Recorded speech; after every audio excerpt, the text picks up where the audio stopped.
বাংলাদেশীক খেদিবলৈ বৰ্তমানলৈ কোনো এজন মুখ্যমন্ত্ৰী নোলাল। আছাদ মাদানীলৈ কঠোৰ সকিয়নি বৃহত্তৰ অসমীয়া যুৱ মঞ্চৰ।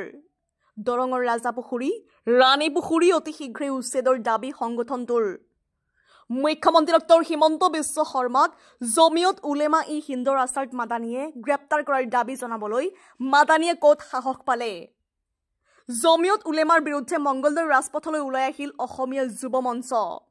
মংগলদৈৰ পৰা মিৰ শাহিল ইৰফানৰ ৰিপৰ্ট AN লাইভ। আজি আমি অসমীয়া যুৱ মঞ্চ এই মাদানী বোলা ব্যক্তিজনৰ প্ৰতিমূৰ্তি তৈয়াৰ কৰিছোঁ। যিহেতু অসমত প্ৰথমবাৰৰ বাবে এজন মুখ্যমন্ত্ৰীয়ে যি মুখ্যমন্ত্ৰীয়ে বাংলাদেশী খেদা আৰম্ভ কৰিছে তাৰ বাবে আমি মুখ্যমন্ত্ৰীক ধন্যবাদ জনাইছোঁ। আজিলৈ কোনো এজন অসমত মুখ্যমন্ত্ৰী নোলাল যি মুখ্যমন্ত্ৰীয়ে বাংলাদেশী খেদিব ওলালে। কিমান লোকৰ শ্বহীদ হৈ গ'ল অসমত, কিন্তু কোনো এজন মুখ্যমন্ত্ৰী নোলাল যে বাংলাদেশী অসমৰ পৰা খেদিবলৈ। এইজন মুখ্যমন্ত্ৰীয়ে যে বাংলাদেশী খেদিব ওলাইছে আমি ধন্যবাদ জনাইছোঁ। আৰু এই মুখ্যমন্ত্ৰীজনৰ ওপৰত যদি কোনোবাই মাত মাতে আমি অসমীয়া যুৱ মঞ্চ নীৰৱে নাথাকোঁ। আমি অসমীয়া যুৱ মঞ্চ জংগী আন্দোলন কৰি ল'ম। আৰু মাদানী বুলি কোৱা তেওঁক আমি সকীয়াই দিছোঁ যে অসমৰ ওপৰত চকু নিদিব। আমি অসমীয়া যুৱ মঞ্চ জাগ্ৰত হৈ আছোঁ আৰু জাগ্ৰত হৈ থাকিম।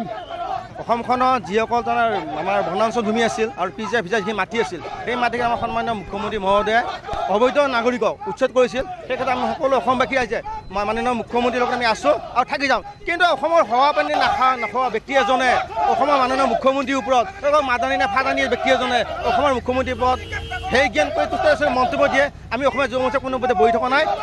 সময় হ'লে আমি যুদ্ধ কৰি সাজু আছোঁ।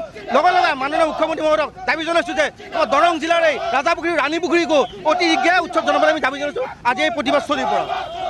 যিকোনো খবৰ আৰু বিজ্ঞাপনৰ বাবে যোগাযোগ কৰক 7896121996 লগতে 7002537271 আৰু 9854011916।